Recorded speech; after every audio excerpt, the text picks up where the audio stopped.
Hello, everyone. This is I am Kedeja Go with Purpose, and today I have Dr. Leslie Davis joining me, and we are going to be speaking about relationships. She is a relationship therapist, and I think a lot of us who are in relationships and who are not in relationships need one. So, Leslie, if you'd like to give your background and let everybody know who you are, where you're originally from, just tell All us, the things. yeah, all the things. Yeah, so I'm Dr. Leslie Davis. People call me Dr. D. In the jujitsu world, they might call me Dr. Pressure, but I am a relationship therapist, and I started doing therapy, I would say unofficially at the age of 13. So I knew my purpose very early in life. And how that came to be was I had a classmate, and I think I was probably in seventh grade. And so if you can think about junior high relationships, everyone's always breaking up. And I had a good friend that asked me for some advice about his relationship at 13, and I helped him. And he's like, "You should be a shrink." I was like, "What is that? I've never heard that word before." And he's like, when you go to the office, you lay on the couch and you talk to people about your problems. I'm like, oh, I can do that. It sounded like fun, right?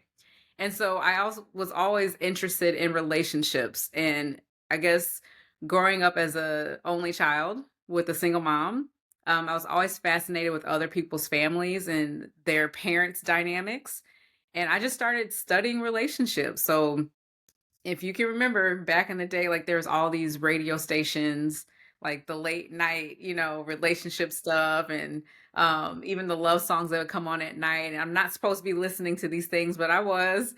And I was just fascinated and I started studying and I would read up on relationships and I would just get any information I could and I would just people watch.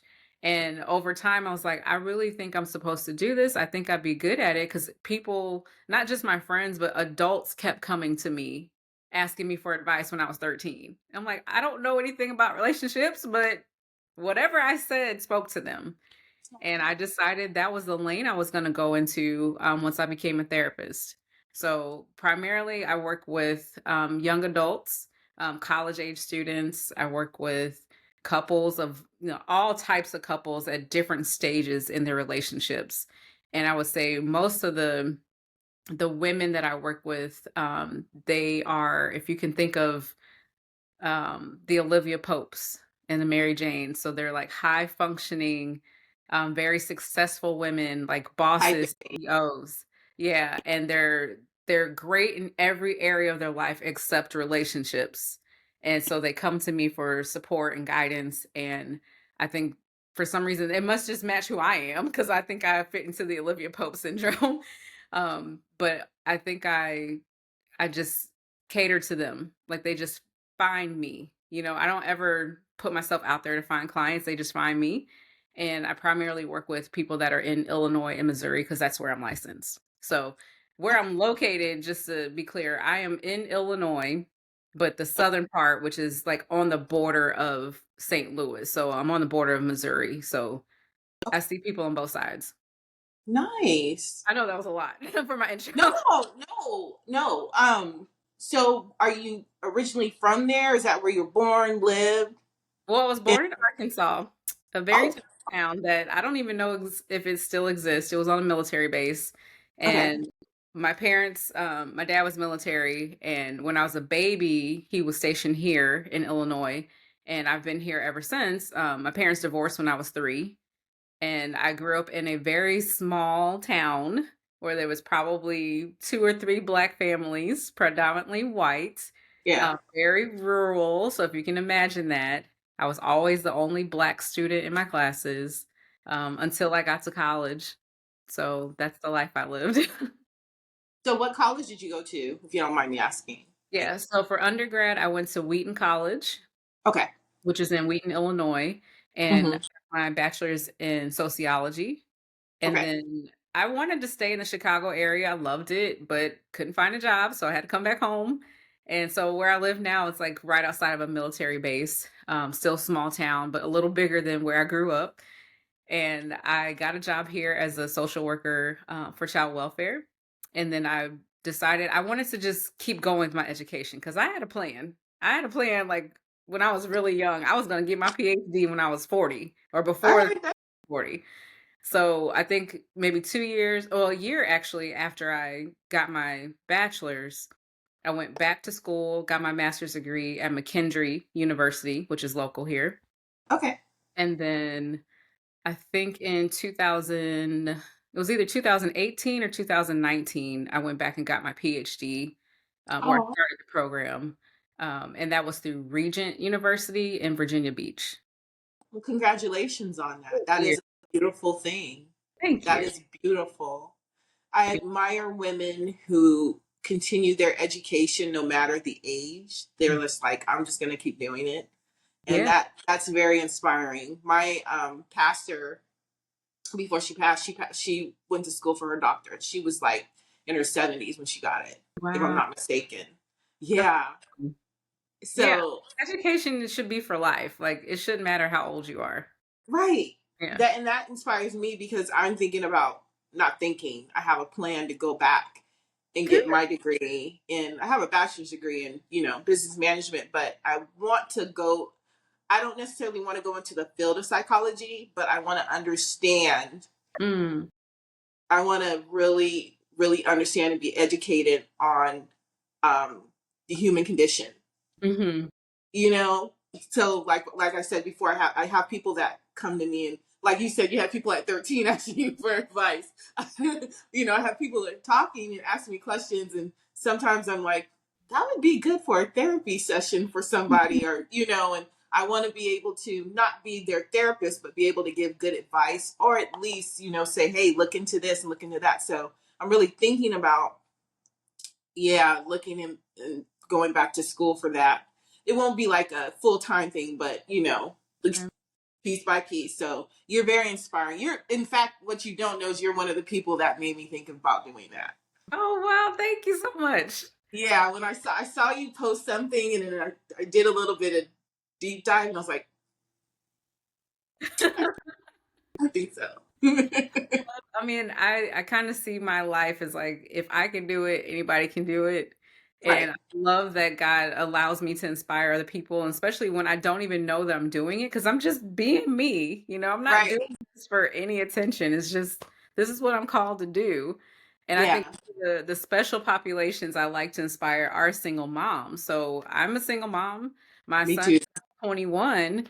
And I'm a single mom of a child with a very rare heart condition. And so if you can imagine, my son he was born with a heart condition where he has half a heart. So he's had multiple heart surgeries.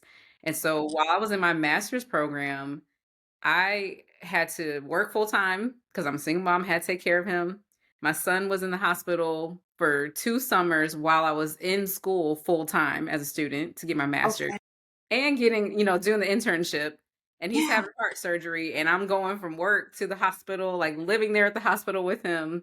And I tell everybody, if I can do it, you can do it. you It's can just do it. of, what do you want to do and what do you feel like you're called to do? What's your purpose?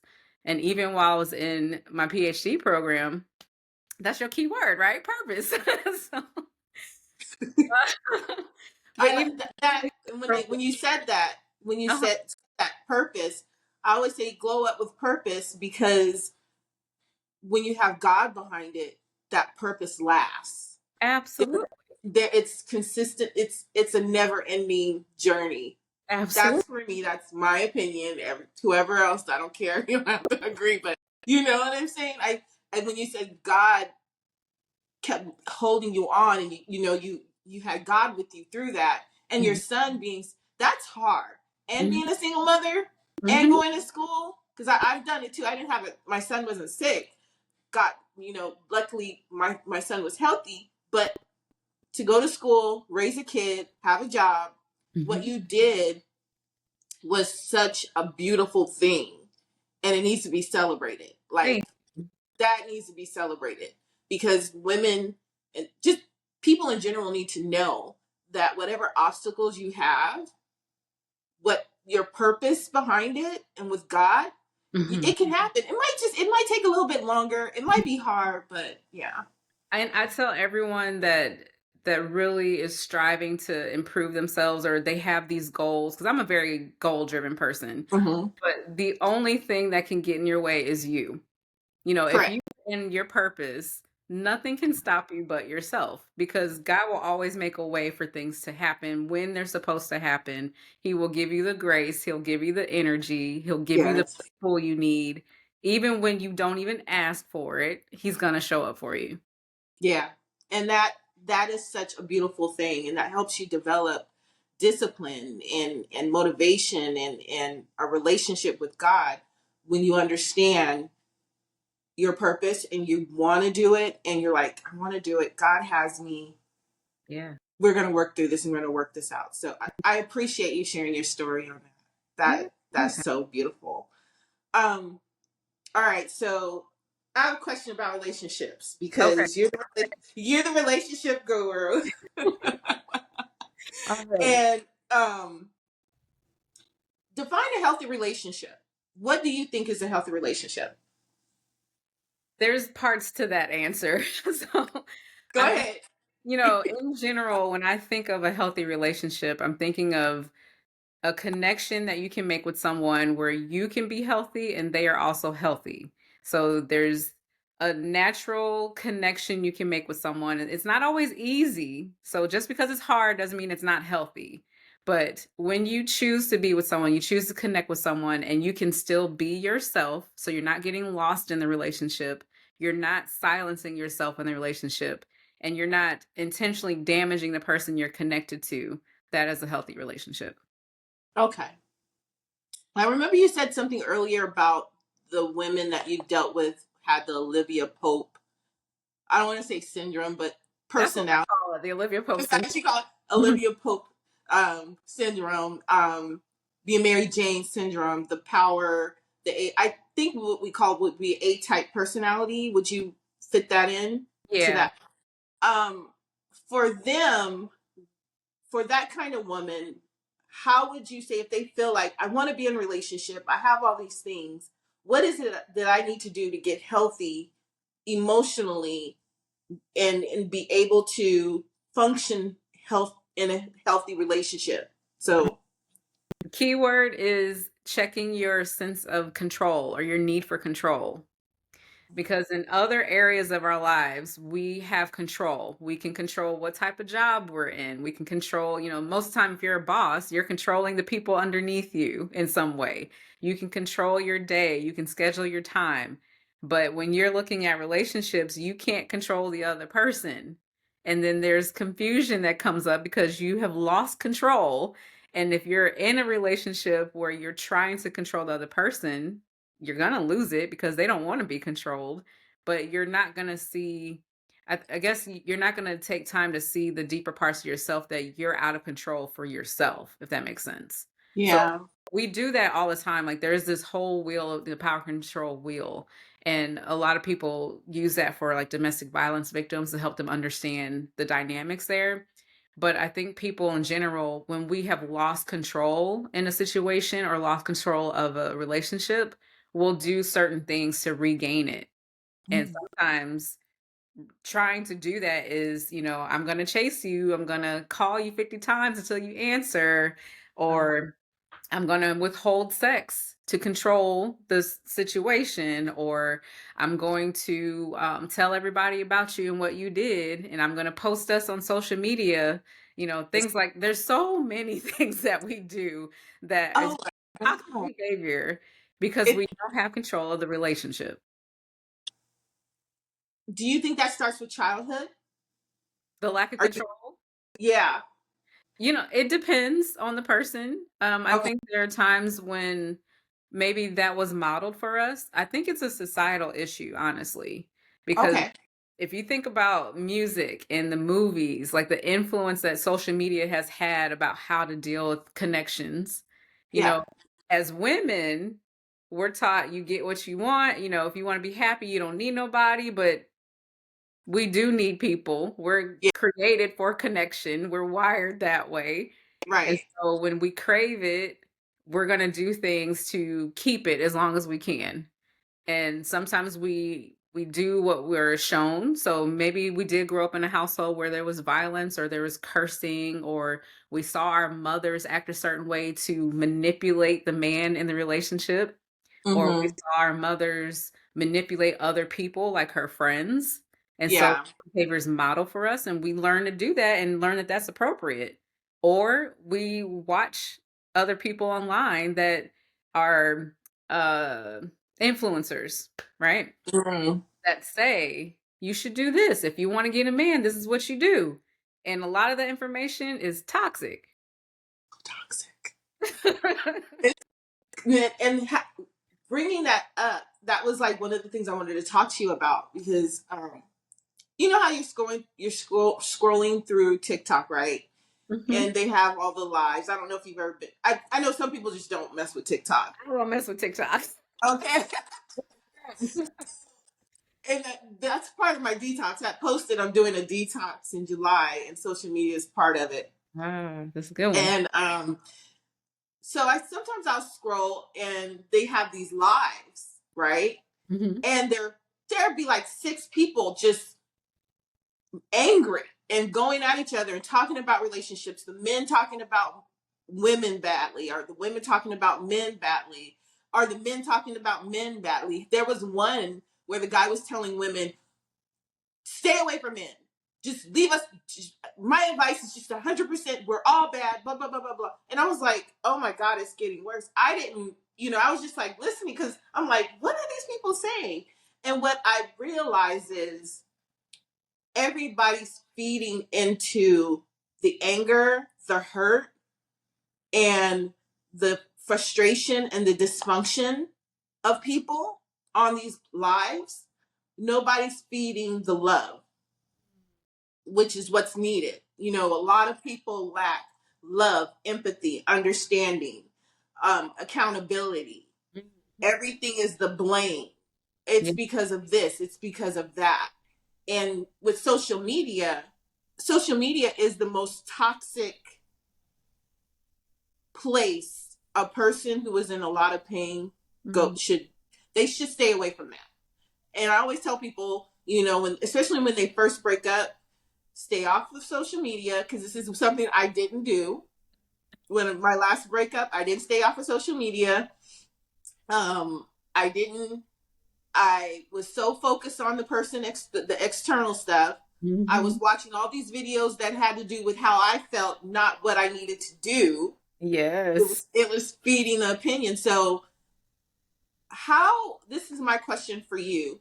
How do people who are in the state of chaos, pain, and hurt, what would you tell them, or how would they just stay away from social media, because it is addictive? Yes, it is. So It what is. would be your advice? I have a tattoo on my arm that says, it says, "Be still, Okay.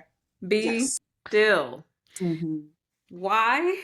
Because when we are in pain, the first thing we want to do is connect to someone. And sometimes the person we choose to connect to is also toxic. And if Yeah. we choose to connect through social media, the algorithm is set up to be used against us. So we can even speak something, and then I bet you, when we get off of here, whatever we talked about is going to pop up in my feed, right? It's just set up that way. So if we're talking to our friends about what happened, how this person hurt us, how bad it is, that's going to pop up in your feed. So it's just an automatic thing that's there to really, I can't think of the right word, but it demolishes us. It's just the worst thing that we can experience.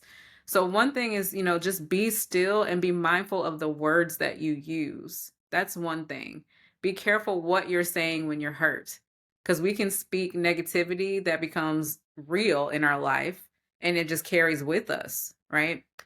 And with the use of social media, you have to, I think, doing a inventory of what pages are you following. Are there creators on here that are feeding what you're feeling? And if you check that, then you need to unsubscribe, okay? Unfollow, because it's not there to help you. It might have helped you at one point, but right now, in that midst of chaos, it's not the time, right? And I would say the third thing you can do when it comes to like social media and when you're in the midst of chaos and feeling pain is be intentional about seeking pages that are feeding something positive or a new mindset for you, right? And that's not always easy to find if your algorithm is giving you the negativity, but you have to use that, I guess, the drive and the personal instinct to say, no, I don't want this anymore. I'm Yeah. not going to feed into that. And so I'm going to detach myself from this toxic stuff and feed myself the right things. And if you don't have the strength to do that in the moment, then you need to delete the app. Simple as that. Get it off your Yeah. phone. Get it, you know, I gave check. my son my password. I told him change my password. Oh, that's smart. I like I that. said change my password, change where it goes to, so I can't get and rechange the password. Just That's really smart. I shut Help down somebody help every.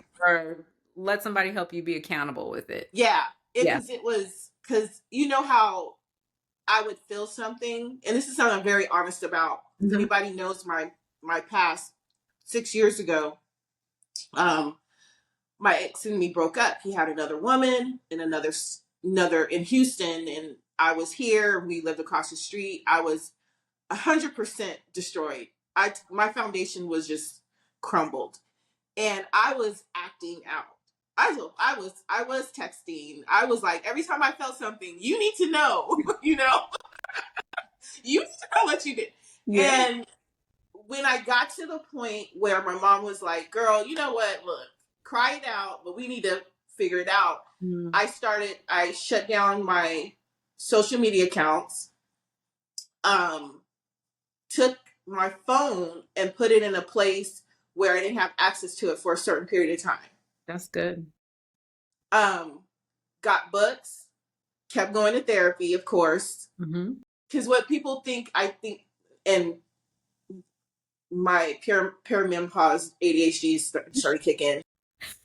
I didn't have a plan at first when I did therapy, but as I started to really look within, I was like, okay, I need to get a therapy plan. So did the therapy, but social media was feeding so much, and I was reaching out to some people. I reached out through social media because of they had some they had stuff I was able to talk to about. I was like, oh, I could talk to you about it, Hmm. and they were going through their own thing, and I was just like, after a while I was like, okay, you gotta stop. I had disappeared so much. One of my friends came and knocked on my door and said, where are you at? I haven't seen you online.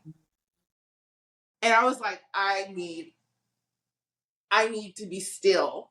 And I literally had that word over my bedroom, Look. be still. Shut the world out.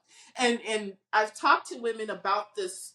They're like, you there have been someone like, you can't isolate from people. And I'm like, you know what? Sometimes that's what you need, because everybody's coming at you. Social media, people around you who are just giving you your opinions. Sometimes you need to isolate for that moment so you can hear what God is trying to say and get your mind right. Hmm. So social media was a big chunk of me shutting it down, and trying not to be as addicted to it as I was, because I was really like, I would post, he's such a, like, you, I always call this, now I call it passive aggressive posts. When women, we do this more, well, probably men do it too, but we do this thing called passive aggressive posts where we're hoping the guy sees it and he gets Uh-huh. the, and I was doing that, and I was like, once I got out of that chaos and really started functioning and being more healthy emotionally and mentally, I was like, dude, that is such passive aggressive bullshit. You guys, you can't do that. That's, for me, I was like, God, I was doing that. I could see the toxicity of what I was doing back then. And I try not to be stuck up about it. I call the thing, like, once you heal from something, you kind of get stuck up, like, "Oh, I don't do that anymore." But Yeah. I try to, like, show grace, like it is. Sometimes you're doing that because you don't know what else to do. So I like what you said about be still, and kind of delete the ones that are feeding that negativity, because that was something I did as well. I went online. If I did go online, I went on YouTube and I watched this one guy, and his name was Hindsight. And he didn't talk about relationships. He talked about life Mm. and the beauty of it. And it was one of the it was like part of my morning ritual of I'll watch him. Of course I'll watch me some Sarah Jake Roberts or whoever Oh, I- and get get that fed. But also I would watch him, and it was more feeding joy in me, the happiness that needed to come, the joy within the content. So yeah, I like what you said about that. There's two things I want to add to what you're saying.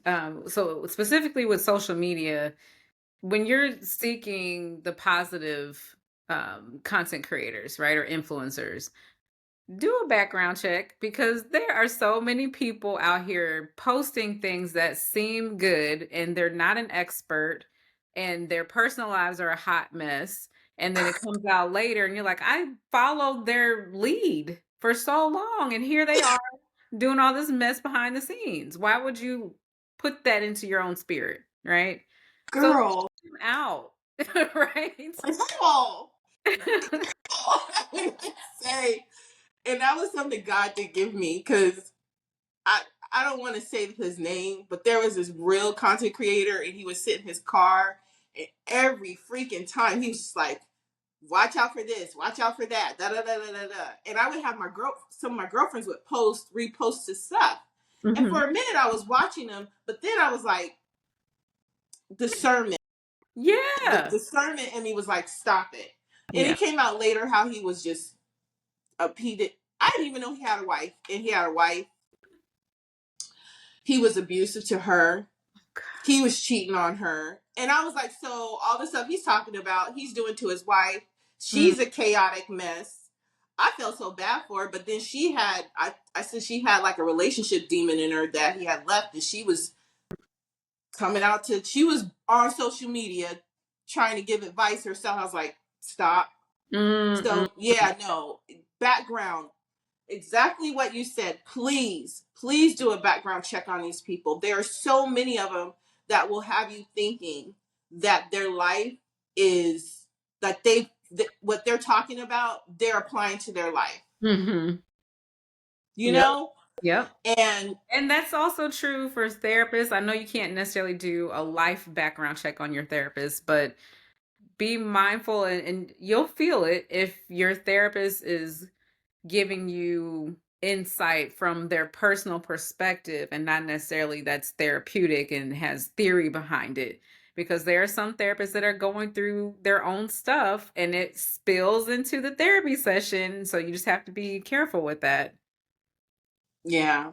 Yeah. So how do you so for the women that are single like me, that have been single, I've said this before, I've celibate, single for the past 6 years, and who people will ask them, well, when are you going to get in a relationship? I always tell people I ain't worried about one right now. I'm enjoying my singleness. Hmm. But there is some anxiety about jumping into a relationship because once you become so comfortable and you like your peace, you like your bed, you like your bathroom, and you don't have to share any. I always say, I don't have to share anymore.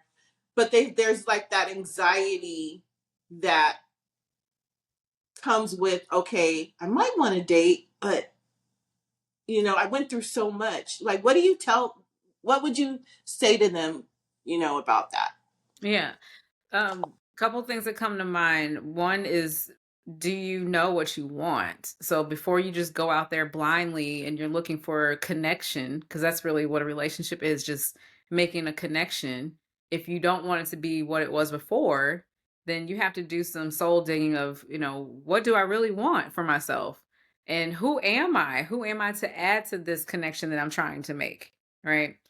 I think most people get into patterns of finding the same type of person in a different body.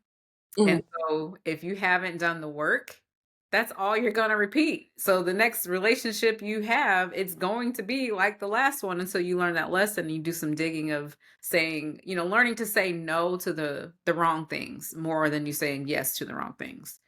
So I like looking at what are your key ingredients? Not Mm.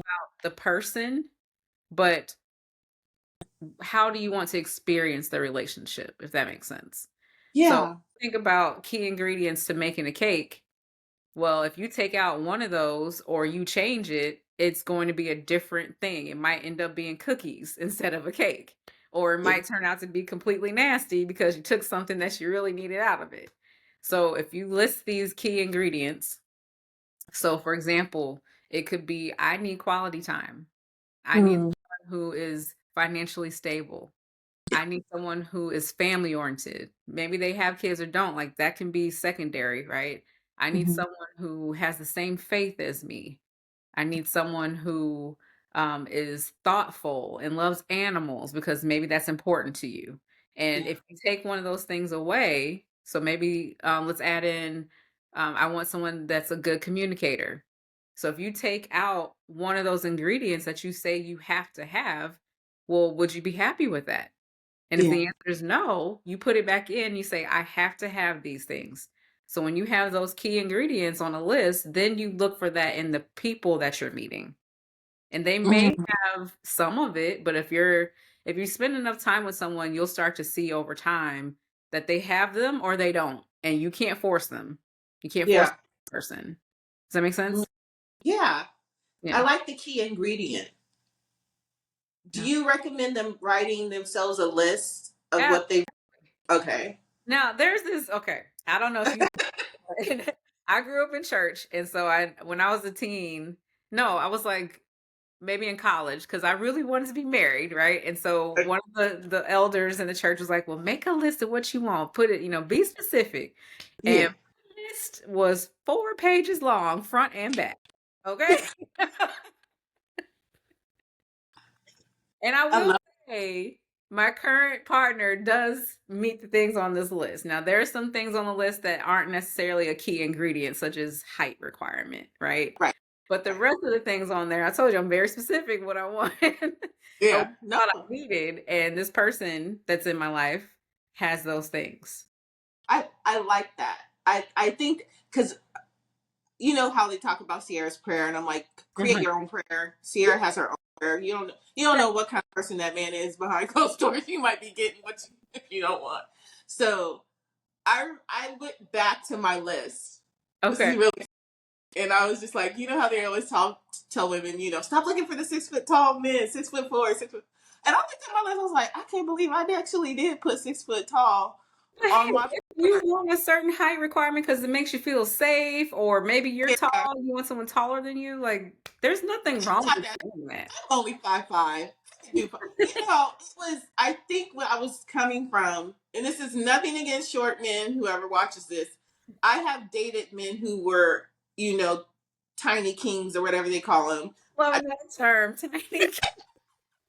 And it was always oh, you're wearing heels. Mm, Or, oh, you think he's cute because he's tall. And I'd be like, you know what? I'm not dealing with this. mm. So it was one of those things where I think when I wrote this list when I was in my 30s, because I went back and looked, I'm 50 now and it's a totally different. Okay. And yeah, So, you change over time. Some of those things, yeah, right? that's the thing. You change over time. So, yeah, definitely writing a list. And you're going to add to it and you're going to take away from it once you really I think once you figure out who you really are and what kind of person you are.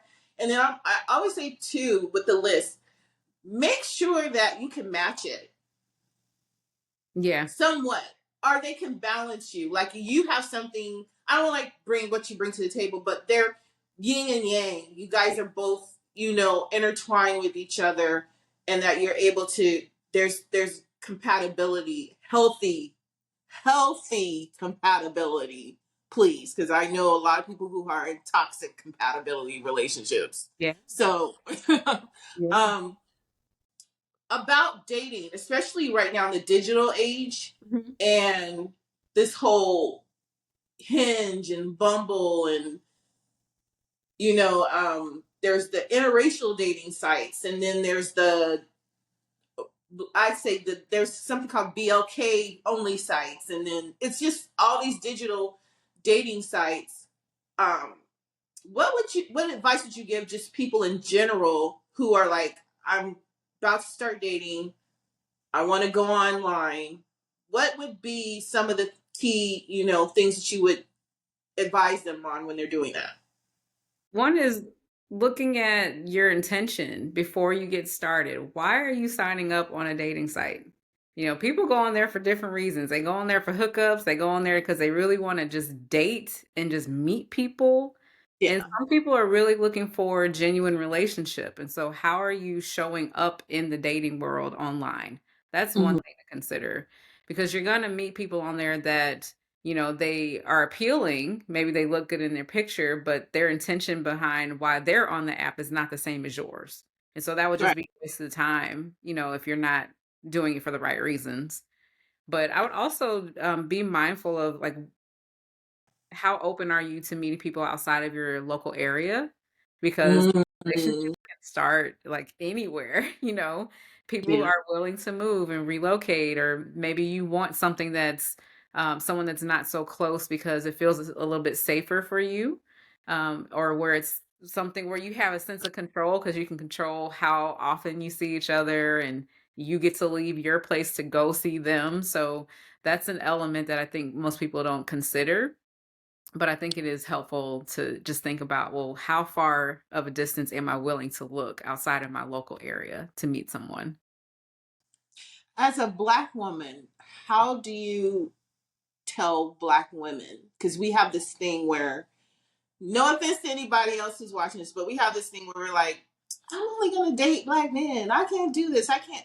Because I think at times we feel like we're not attractive to men outside of our ethnicity.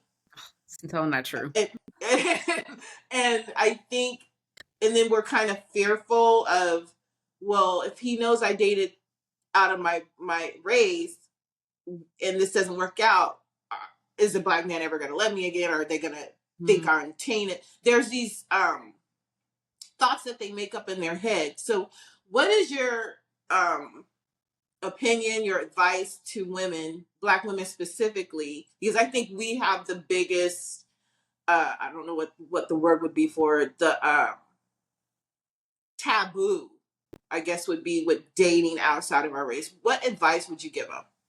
Well, there are some studies that have been done about Black women experiencing discrimination even on dating apps where we're Ooh, the least picked.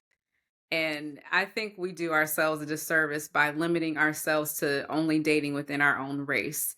Because there are people who do love us and who do love our features, who love who we are at the core, not just what we look like in our skin color or where we're born. They're gonna love you for you. And so if you don't open yourself to love, you're gonna miss an opportunity.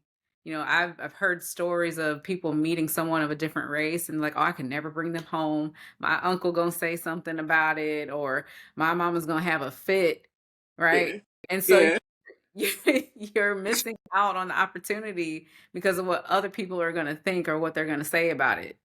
You know, yeah. there's so much research. I think there's a book that I read about, I think it's called Black Woman, Black Love. And Okay. a lot of information in there about historically how Black women, we don't experience relationships the same way. And Mm. the more educated we become, the harder it is for us to find a mate. Real? Wait, really? Absolutely. Why do you think that is? I mean, because to me, if we're educated, that makes us more. The more educated we are, it makes us more interesting, and we're able to have better conversations and dialogue, That's and have knowledge of what's going on. So why would? Okay, girl, go And that ahead. is true. It does make you more interesting, right? But if you're only dating Black men, so Black women are more educated than Black men, Right. according to the statistics, right? So if we are only looking for a Black partner that fits us, we're either going to date down Mm. someone that's not in our maybe our class, right? Right. Or someone who's not as successful as we are or as educated as we are because we just really want a Black mate so bad, right? And so if Yeah. we're in spaces where we're around more educated people or more successful people, most likely we're going to be in rooms with people that don't look like us. Okay. So we're missing out on opportunities to connect with people that actually do match who we are because we are driven, we are, Yes. intelligent, right? Yeah. Yeah. Right? And so Yep, you're we limiting are. yourself to your own race, and not to say Yeah, that it's wrong to do that, but if you're looking for different ways to find love, you have to consider maybe the spaces that I'm in are potential spaces for me to meet someone that doesn't look like me. you have to be open to that. I mean, I've dated outside of my race my whole life. Like I've black, white, Filipino. Like Mhm. I'm, I've always been open, especially coming from. I come from the Bay Area, so we are really a big melting pot. Ah, that makes sense. So we have a Korean community, we have a Filipino community, we have a white community, black community, all these communities, but we still intertwine and we know each other. And so I, since I was my first boyfriend was white boy, brought him home. Mine too. He was a little Italian. Yeah, mine was German, and I brought him home. And my dad said, my dad's from Texas, Oh. so and so he looked. He said, "Okay, so this is what we're doing," and I was like, "Here's my dad," you know. And he Yeah. was like, "You know what? Okay, as long as he's not disrespectful to his parents." Mm. What my dad said, told me this is the same thing I told my son. When you meet their family, make sure you're not going in an environment where you're not safe. Yeah. And they have to be able to protect you in that environment as well, where they're not allowing people to say things about you and they're not defending you. So that was something my dad talked to me about. Otherwise, he was like, go ahead. If that's what you want, you and your sister, But he knew on my mom's side, we have a multicultural family. You cannot go to the family reunion. You don't know if it's a black family reunion or whatever, because we're all, a whole bunch of mixed nuts. That's what I call it. But dating for me, has always been, you know what? We're attracted to each other. We like each other. We're compatible. Let's go. And I want specifically black women to understand that I get it. You're like, you want your black king, but sometimes that's not what God has for you. And your king might be somebody else. And to open yourself up to that, because what ends up happening is you'll be 70 and then you'll still end up marrying somebody else who's not your black king when you Yeah. could have married them at 50. So I'm just Look, throwing that out there. there's so much research that backs that up because I think part of that book also talks about, and I did this, I did some research on my own for my dissertation, but Black men who become educated, so they're college educated and successful, they are more likely to choose someone either in a lower class or less educated, Hmm. or someone of a different race. And so they're not Okay. choosing successful Black women to be their They're partner. not upgrade. Right? So even though we're educated Black women, there's educated Black men who are educated and successful are not choosing the same level of a Level. woman, right? And there's Wow. another good book if people are interested in this more. It's called the Love Jones Cohort. Cohort, such a hard word to say. And I think that just came out in the past year or so. But Okay. it talks about men and women's experience still being Black and single and why that is. Okay. Yeah. Sounds good. Quick question. So letting go. Mm-hmm. So as black women, we have this thing where we don't want to let go of our black kings. But in general, learning to let go in a relationship versus when to stay and just work it out. What is your opinion on that? Like, what is your advice? That is one of the hardest questions to answer because it's case specific, I'll say.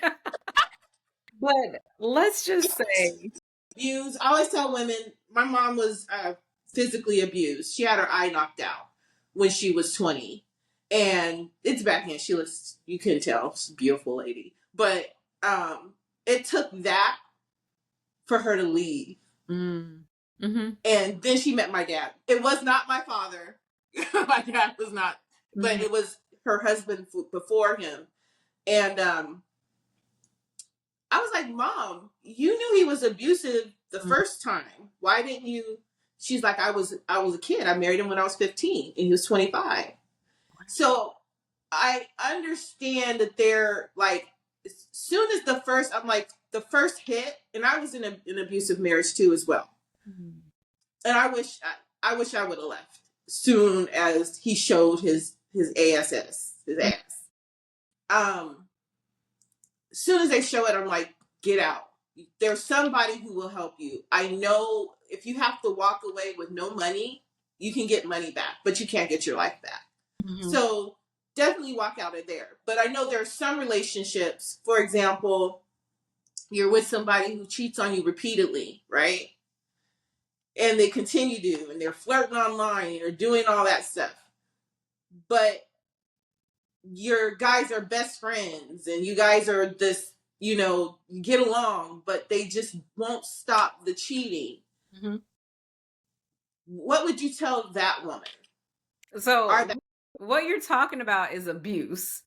And we are so used to just saying abuse is just physical. So if we have a bruise or we got hit or whatever, then it's like, yeah, you need to get out. That's clear. That's a clear reason why you should leave. But abuse is also emotional, and it's manipulation, and there's gaslighting, and there's love bombing, and there's the psychological abuse, right? We don't talk about those things. We experience them frequently, but we don't want to call it what it is. It's all abuse. We might see it as, oh, they're jealous because they love me, or they cheated because they were trying to find themselves. Like, we'll make excuses for other people's behavior, but it's all abuse. So if you're experiencing those big red flags, those abusive behaviors, that would be a clear reason why you should leave. Now, I know it's harder if you're already in a marriage, right? Yeah. Where when you are married, there's a higher level of connection that's made because you're merging your lives like legally in different ways, or maybe there's kids. But when you're not married and you have the ability to just walk away, go. You gotta do what's best for you. It's the soul ties. Yeah. Right? It's this thing where I don't think people really understand there is a soul tie, and I know it's very hard to break. Mm-hmm. And it's painful, especially when you might have friends together and you do things together. But at the end of the day, for your peace, mentally, physically, emotionally, spiritual peace, mm-hmm. what that person is doing to you is very destructive, and it can hurt. There are women I know with heart conditions that they don't need a heart transplant, right? Mm-hmm. They go to the doctor and they just keep having rapid heartbeats, and I'm like, what's wrong with you? What's going on within your relationship? Are you in a relationship? What's going on with that? I'll tell you what it is attachment issues. Yep. So we will stay in a toxic relationship because we have an unhealthy attachment style. Okay. We can be, and most of it's because if you have an anxious attachment style. So any attachment style I'm talking about, so anxious or avoidant or disorganized type. If it's not attachment, meaning it's a healthy connection, then there's always this underlying fear of being alone. There's fear of abandonment. So if you're anxious, you have an anxious attachment style, you're afraid of being the wrong person. Like, you're always checking in. Like, did I do something to upset you? Are we okay? Like, you're the chaser in the relationship. And if any sign that person is unhappy, you're trying to people please, or you're trying to make sure everything is perfect because you don't want them to leave, right? There's a fear of abandonment. But if you have avoidant attachment, there's still this fear of being alone. It's just that you're the person that's pushing others away. So it doesn't mean you don't want attachment, you don't want a relationship. You're just so afraid of being by yourself. And if there's any sign that person needs you too much, you're going to push them away, or you're going to sabotage the relationship. So there's you said there's abandonment and avoidance, and what was the other one? Oh, the three types. So anxious, avoidant, and then there's disorganized. Disorganized. So people who have disorganized types, they typically had some type of abuse in their life. So maybe they were victims of violence or sexual abuse as a child. And this happens in childhood, and it starts to surface again in adult relationships. So it doesn't mean that they don't want connection as well. And so their type is very confusing because they are anxious, but then they might also back up because they're afraid of being hurt. So it's not that they're afraid of the connection, they're just afraid of being hurt. Wow. So I've never heard of disorganized Most people attachment. don't talk about that one. Usually there's They some type of trauma in their life. and that's because of and that stems majority of time from trauma. Absolutely. And so if a person is looking at it and they're like in a relationship and they're avoiding, but they still they're like the back and Mhm. forth, they need to look at their trauma and really kind of take an assessment and understand that this might be this is a disorganized attachment that they have in the relationship. Yeah. Oh wow. And I never usually those people that struggle with um, the disorganized type or the avoidance, they usually are in unhealthy relationships with another unhealthy person. So people who are anxious I know people like can that. have secure partners. So they're both unhealthy and they're both toxic, Uh-huh. but the one person, there might be the one person that thinks I'm healthy but they're not, and the other person is like, well, I know I'm not healthy but I'm loving you and Yeah, I I'm care about trying my best. I'm just, it's And a whole other chaos. like I'm doing everything I'm supposed to, and I don't want to fail in this relationship, so I'm going to stay in it even though I know it's bad. It's not, it doesn't feel good, but I Mm, don't want to let it go because I'm afraid of being alone or I'm that afraid of being a failure. Like, here's yeah. another one that I didn't get to work out. Or I'm Hmm. just holding on so tight to my dream of having, the marriage and the kids and all that, or just the Yeah. status of having a relationship and being called a partner, right? Yeah, We'll hold on to something that's bad just for status. that's so true. That's a diamond. Thanks for dropping that. You're welcome. um so with that being said, the whole attachment styles and all that, do you think boundaries encompass are is a part of, like, setting boundaries is a part of dealing with your attachment styles? Because it sounds like when you say like anxious attachment, there's some kind of boundary that is not being set or dealt with. Am I You're incorrect in right. saying? You're Okay. absolutely right. So Okay. I'll give you an example. Someone who has an anxious attachment style, most likely they're the person to cross other people's boundaries because they are craving connection. They're like, I Okay. need you.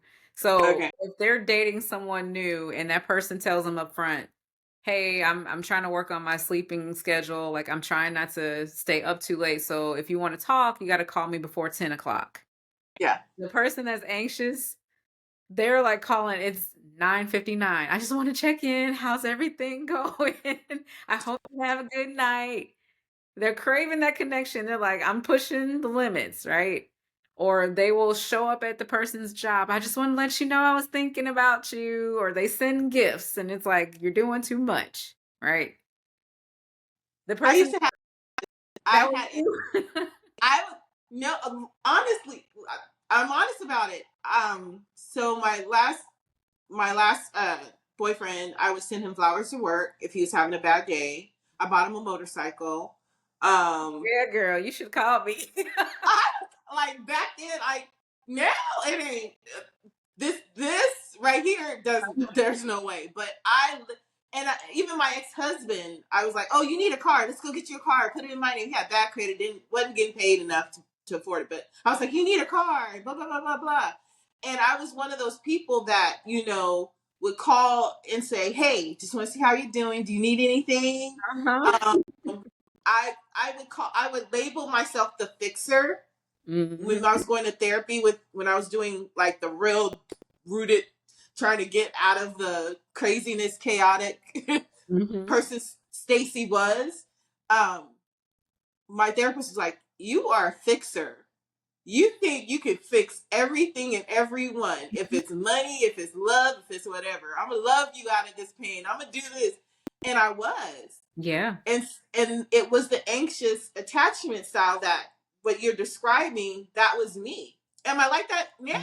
No. I'm And probably that's the beauty of attachment styles is you don't have to stay that way. You know, you right. don't have to stay anxious. You don't have to stay avoidant. You can be secure.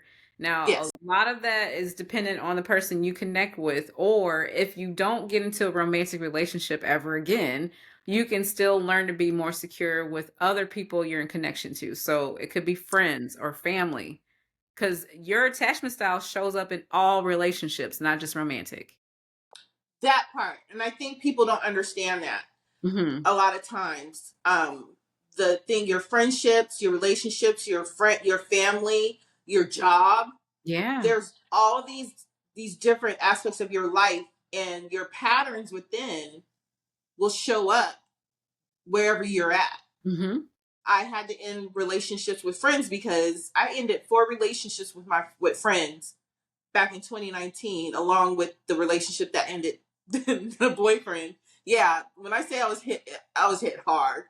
It was because I was that friend that they can come to for everything, and I was loving being that person that can try to fix everything.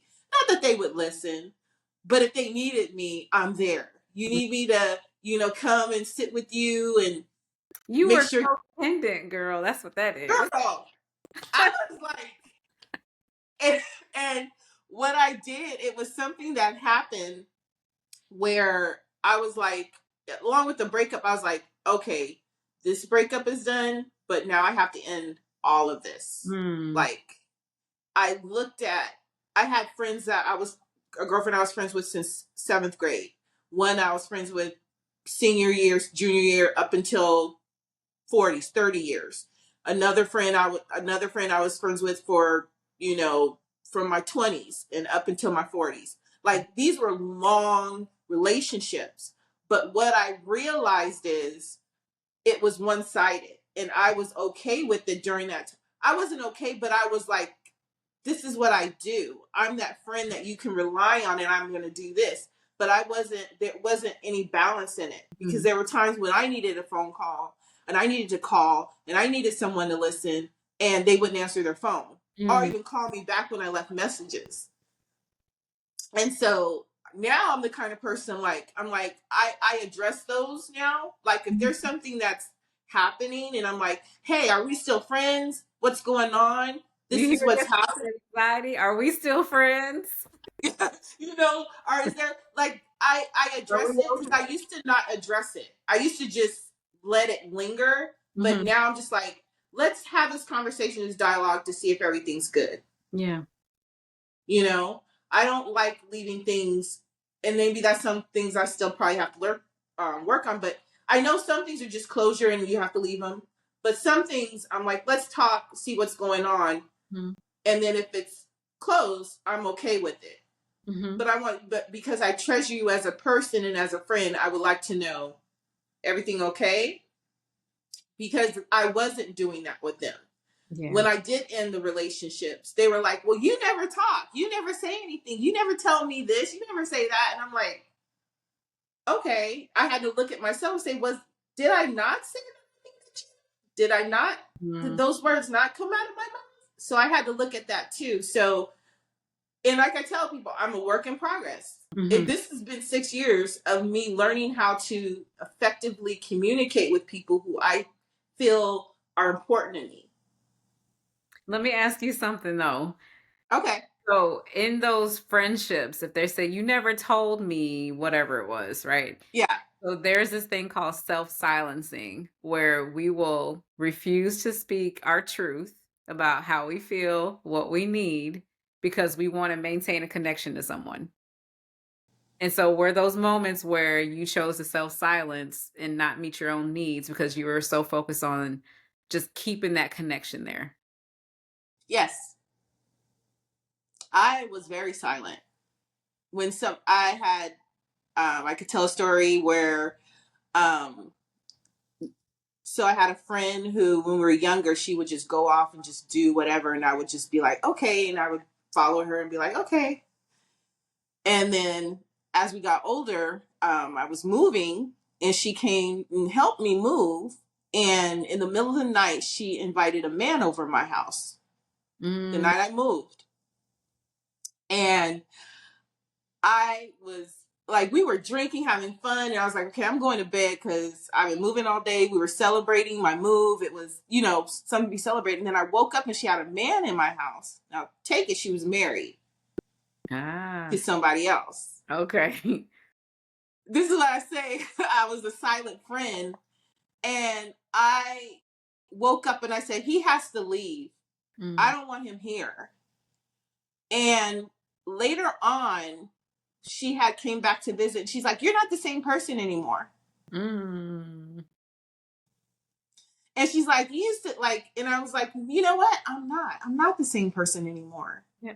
I don't want to be used to, I don't want to be that person that you can like cheat on your husband and Yeah. say, I'm going to, and I had a couple of friends that did that with me. They Wow. would tell their husbands, I'm going over Stacy's, and they would go to a different city. Huh? You were the scapegoat. Like they used you. So Yeah. yeah. And I was very sorry. I was like, okay, whatever. It's none of my business. That's what you, I didn't like it. I Mm. personally, this is something I talk to my therapist about now. I didn't like it because there were certain moments that they were cheating on their husband and my husband was cheating on me, or my Mm. boyfriend was cheating on me. And when I talked to my therapist about this, I was like, she's like, so they were opening up portals to you of cheating, and there was kind of like a connection where you're not the cheater, but instead of saying, no, don't use me, I'm not a part of this, you just stay silent. Mm-hmm. Wow. So Wow. now I speak up, but I had to let those relationships go because they kept thinking, they kept, you've changed, you're not the same person. And I'm like, I'm trying to find who I really am. Mm. And you guys you're not accepting it, Mm. because you want me to still be that silent person that goes along with everything and smiles and think it's cute that you're sending me pictures of you and the man you're cheating with, Mm-mm. you know, like it was just a mess. Mm-hmm. And I had to end those. It hurt because you were people that I've known since childhood, Yeah. that I spent a lot of time with, that, I was in their weddings, and I was, you know, their kids, and babysat their kids, and, just so much went through it. That's another And reason why we like, don't let go is we are avoiding the pain because we know girl, it's gonna hurt. Even though it's better for us, it's a better yeah, decision, but it still hurts regardless.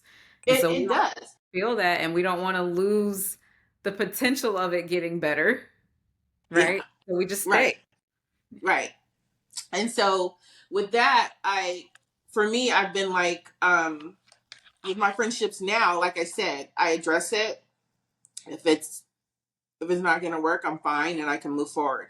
But addressing it, I don't know if you would call that anxious attachment, but I feel like me addressing it now instead of waiting 20 years later to No, address it. yeah. That's Okay. the All right. thing. Okay. So before we end, I always ask this question of everyone I talk to. Okay. What is your self-care, self-love routine? How do you show How do I show myself love? I train it? jujitsu. I'm gonna tell you why I say that. So everyone always asks me, like, do you have a therapist? I do not, but I do say jujitsu is my therapy. The Mm-hmm. reason why I know myself well, I've done a lot of work on myself all my life. And I think probably because, again, being the only child, I had no one else to talk to but myself, right? Right. So I'm very self-aware. And with jujitsu, it is a space where I can connect to people, I can train, and I can, whatever I'm carrying for the day, I can leave it on the mat. It is a mental connection. It's a self-awareness, even when you're training to keep yourself safe, right? Yep. There's so many Yep. elements in jujitsu that speak to self-care. And Yeah. also, as I'm aging, like I'm 44, been training for 8.5 years. And so jujitsu, I think people say I look younger now than what I did before. You But look so fresh. thank I tell you. you that. You look happy and you look fresh every time I see your videos, because I'm so like, what is she doing now? What's she teaching? Because I'm not a no. happy. It really does. You're just so inspiring in that. So you look, girl, you're doing good. And it's something I started maybe 2 years ago. I did, one of my treats to myself is I would get a massage at least once a month. And Ooh, yeah.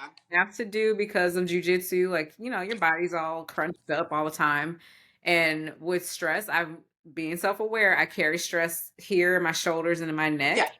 And so I'm always like this. And so getting a massage, it makes me relax. It makes me focus on where am I holding my shoulders up too much. And maybe I need to dial back, in some things that I'm doing. So that's what I do for me. I love a good massage. Me too. And if you have a good Yeah. therapist, keep them because they're hard to find. They are very hard to find, and I have the lower back issues. Mm, So for me, I'm like always trying to find, and I have my glutes. So because I hold a lot of the stress in my glutes and my hips and my butt. okay. Yeah. So I'm like, I need to find somebody who can work it out. I need to be.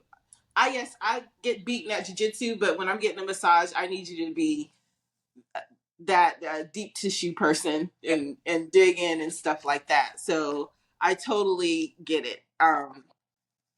Before we get off and move forward, you move forward with your day. I want to thank you for doing this.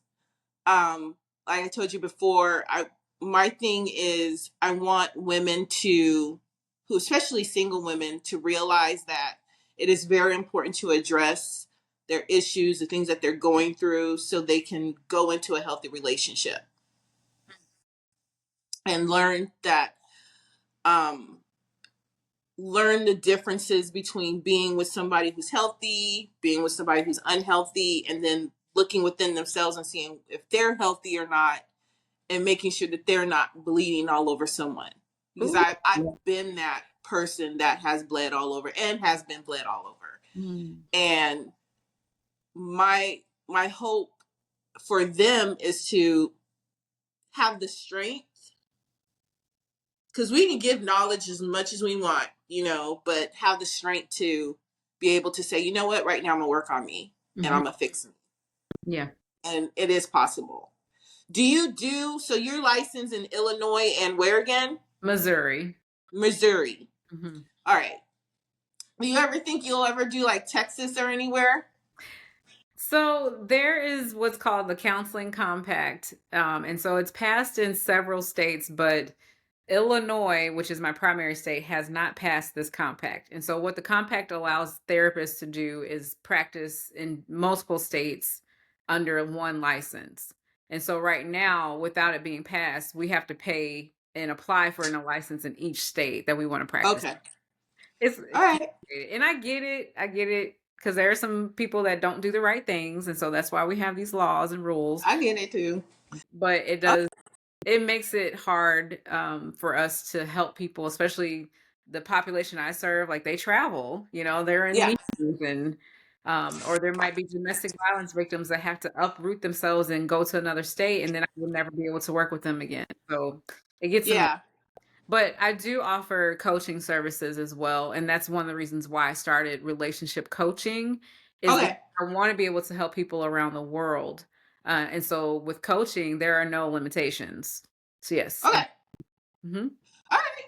So, what I'll do, everybody, is I'll get her information and I'll post it. This is going to be on my YouTube channel, as you guys know, and I'm going to have it on Spotify as well. The audio. Again, thank you, Leslie, Dr. D, for joining me. I really, really appreciate it. I'm sorry I missed the Kentucky camp. I'm gonna try to go next year. I You just have had to. It's amazing. I know, and I'm like, I want to go. And my mom was like, I want to go to California because I think she's around 82, so traveling after a while, she's gonna be like, I don't want to travel no more.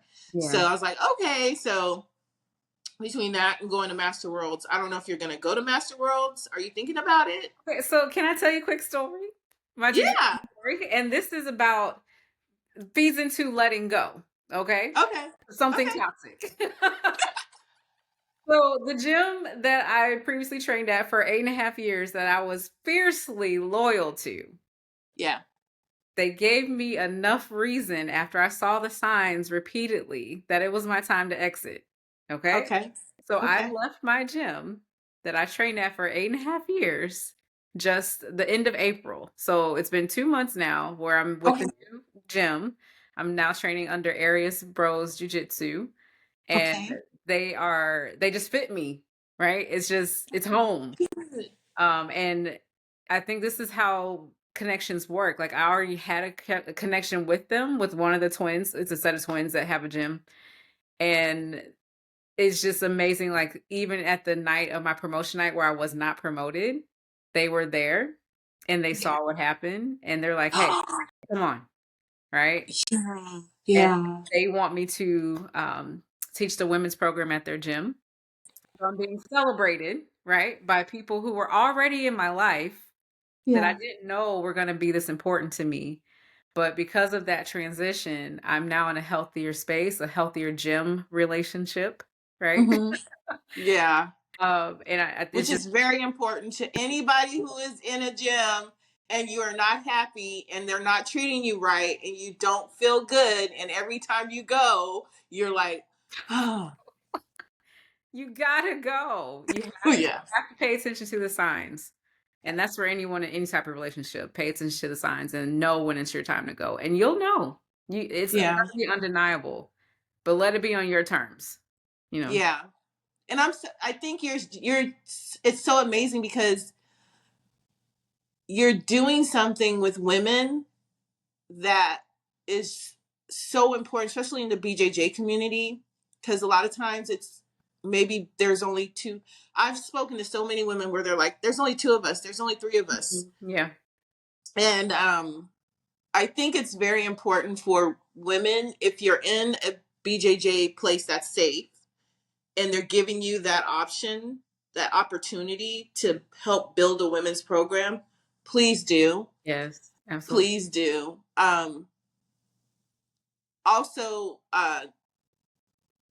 if you, and I know, I don't know what, are you purple or blue or? That's the good question. So the twins say that I'm a purple belt. They have not officially given it to me. They want to make it really special for me. Okay. So I'm technically a four stripe blue belt, but they call me a purple belt You're at the purple gym. belt. Yeah. Okay. So you're going to get your purple belt, which I'm very happy for because I know we had that conversation a while back. Yeah. I think it was last year when I got mine and you were like, hold I'm on a like, what's minute. going on? The twins, they want me to compete. Like, get back to your question. So Yeah. I have not competed in about 3 years, and I love competition. And so being part of their team, it really feeds who I am because it's a good challenge. So Yeah. I know I'm going to IBJJF in St. Louis, but Okay. they like to travel. So who knows? I might see you at something. If you do Master Worlds as a purple belt, you'll Uh-huh. be Master 4 or Master 3. Okay. Enjoy it. Okay. Enjoy it. Don't go in there and be like, I gotta win. Just go in there and have fun and enjoy it. It's such a it's like one of those, it's so many things happening that you're like, I gotta go here, I gotta go there, and then you want to then you're competing at the same time. Enjoy each moment, just to soak it in, Okay. and then enjoy your purple belt because you deserve it. Thank I've watched you and watched you and watched you, and I'm proud of you and I'm happy for you on that. So I hope to see you. I hope you do. Even if you don't participate, Just come watch. go up. Yeah. Okay. I actually my first I went in 2022. I I just had got my blue belt and they IBJJF wouldn't let me switch from Jiu-Jitsu Con to Master Worlds Oh, because wow. as a white belt you do Jiu-Jitsu Con, but when you're blue and up you do Master Worlds. I don't know who made that up if you're already a master as a white belt, but that's a different conversation. And so I went just as a blue belt just to watch, and it was really fun. So if Well, you send me want the to just, information, like the dates and everything. Yeah, I'll put on my schedule. yeah, hopefully you can. Okay. So thank you for coming on. I Thanks for appreciate you having me. so much. This was a really Hope to great conversation. so it was very important to me. You were like one of those people I was like, I gotta talk to her, I gotta get her on. I need everybody to see and hear, especially about relationships, because there's so many there's just so much of the chaos and anger, but there's no like fundamental core Mm. educational aspect of it. It's more of the men are this, women are that, blah blah blah blah blah. And I'm like, dude, is calm down. Right. We can figure it out. So Yeah. thank you again. I'll see you soon. Okay. I hope. Yeah. And we'll talk later. All right, girl.